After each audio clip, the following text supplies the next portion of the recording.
Good morning बच्चों। Class 9th में हम लोग पिछले क्लास में पढ़े थे कि संयोजकता क्या है, परमाणुकता क्या है ना, और अणु के प्रकार के बारे में पढ़े थे। आज हम लोग पढ़ेंगे कि अणु और परमाणु में क्या अंतर है। सबसे पहले आप बताइए कि परमाणु और अणु में क्या अंतर है। चलो जी, तुम बताओ, परमाणु और अणु में क्या अंतर है। नहीं बताया, इसका मतलब कि पढ़ाई लिखाई होता नहीं है। खैर देखिए, परमाणु और अणु में क्या अंतर है। परमाणु अविभाज्य होता है, मतलब कि परमाणु को तोड़ा नहीं जा सकता है। और अणु विभाज्य होता है। अणु को क्या करते हैं कि तोड़ते हैं तो क्या होता है, परमाणु में बदल जाता है।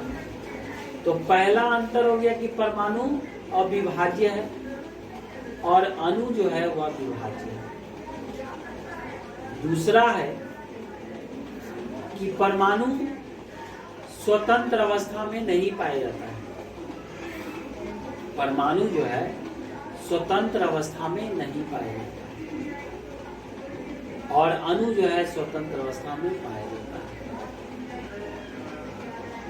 तीसरा है कि परमाणु रासायनिक अभिक्रिया में भाग लेता है, अणु जो है रासायनिक अभिक्रिया में भाग नहीं लेता है। अब ये बताइए कि अणु जो है परमाणु में अंतर तो बता रहे हैं, तो परमाणु रासायनिक प्रतिक्रिया में भाग लेता है लेकिन अणु रासायनिक प्रतिक्रिया में भाग नहीं लेता है। इसका वजह है कि अणु में परमाणु जो होते हैं बॉन्ड के द्वारा बंधे होते हैं, बंधन के द्वारा बंधे होते हैं। जब तक ये अलग नहीं होंगे तब तक ये केमिकल रिएक्शन में भाग नहीं लेंगे, अर्थात इसको परमाणु में बदलना होगा। परमाणु में जैसे ही ये टूटेगा फिर ये किसी दूसरे के साथ प्रतिक्रिया कर लेगा और फिर एक नया यौगिक का निर्माण करेगा। चौथा है कि परमाणु का आकार गोलीय होता है, माने ये गोलीय आकार का होता है। परमाणु सिर्फ गोलीय होता है, इसका एक ही आकार होता है गोलीय। और अणु जो होता है, अणु का आकार निश्चित नहीं होता है। अणु का आकार निश्चित नहीं होता है, यह गोलीय भी हो सकता है, त्रिभुजाकार भी हो सकता है, वर्गाकार भी हो सकता है, पंचभुजाकार भी हो सकता है। ये किसी भी आकार का हो सकता है अणु, लेकिन परमाणु सिर्फ गोलीय आकार का होता है। और लास्ट जो होता है तत्व का सबसे छोटा कण परमाणु होता है। तत्व का सबसे छोटा कण परमाणु होता है और यौगिक का सबसे छोटा कण अणु होता है।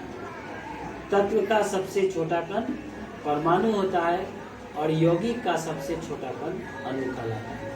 तो ये 5 अंतर होता है अणु और परमाणु में। अब हम लोग चर्चा करेंगे कि सूत्र क्या होता है।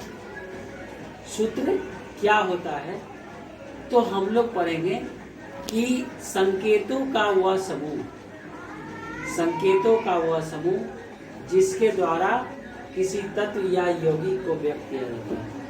अब देखिए सूत्र क्या है भाई, संकेतों का समूह है।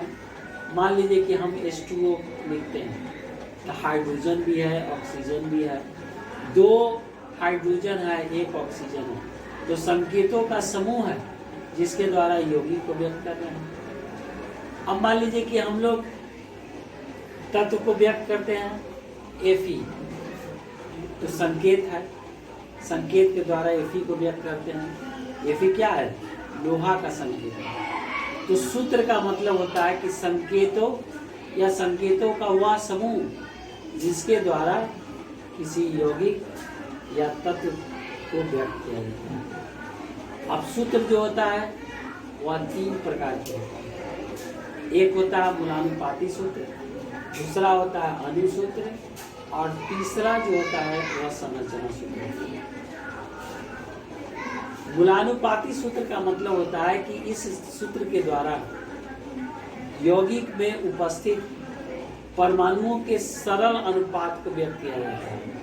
यौगिक में उपस्थित परमाणुओं के सरल अनुपात को व्यक्त किया जाता है। जैसे मान लीजिए कि देखिए ये ईथेन है, ईथेन में कितना है, 2 कार्बन 6 हाइड्रोजन। ईथेन में कार्बन कै गो है, 2 गो है, हाइड्रोजन 6 गो है। तो कार्बन और हाइड्रोजन का अनुपात देखिए क्या है, 2:6। अगर इसका सरल अनुपात करेंगे तो 1:3 होगा। तो मूलानुपाती सूत्र क्या हो गया, सरल अनुपात कार्बन 1 है और हाइड्रोजन 3 है, इस तरह से CH हो गया। तो कहने का मतलब हो गया कि मूलानुपाती सूत्र में क्या होता है, इसके द्वारा परमाणुओं के सरल अनुपात को व्यक्त किया जाता है। फिर से देख लीजिए, जैसे C2H6, इसमें कार्बन कितना है, 2 है, हाइड्रोजन कितना है, 6 है। तो कार्बन और हाइड्रोजन का अनुपात कितना हो गया, 2:6। अगर इसका सरल अनुपात करेंगे तो 1:3 होगा।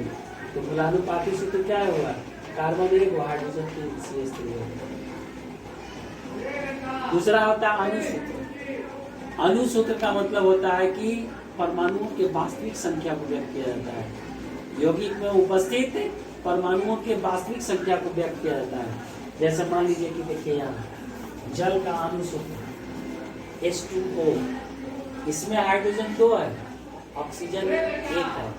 ये वास्तविक संख्या है। जब तक कि 2 हाइड्रोजन 1 ऑक्सीजन नहीं मिलेगा, जल का निर्माण नहीं होगा। अर्थात अणुसूत्र जो होता है परमाणुओं के वास्तविक संख्या को व्यक्त किया जाता है। जैसे जल है तो जल में क्या लिखते हैं, H2O। तो ये हाइड्रोजन कितना है, 2, ऑक्सीजन कितना है, 1, वास्तविक संख्या है। तीसरा जो है संरचना सूत्र। संरचना सूत्र का मतलब क्या होता है, परमाणुओं को सजावट करते हैं, परमाणुओं को सजाते हैं। जैसे मीथेन देखिए, मीथेन का फॉर्मूला होता है CH4। अब देखिए एक मीथेन है, एक कार्बन है और 4 हाइड्रोजन। आप लोग याद रखिएगा कि कार्बन की वैलेंसी 4 होती है, कार्बन की वैलेंसी 4 होती है। तो देखिए 1 2 3 4, कार्बन की वैलेंसी 4 है, 1 2 3 4 और 4 हाइड्रोजन, चारों बैठा दिए। देखिए ये संरचना बन गई। तो इसी को कहते हैं संरचना सूत्र। अब अगले क्लास में अणुसूत्र कैसे लिखते हैं, इसका नियम बताएंगे और लिखने का तरीका भी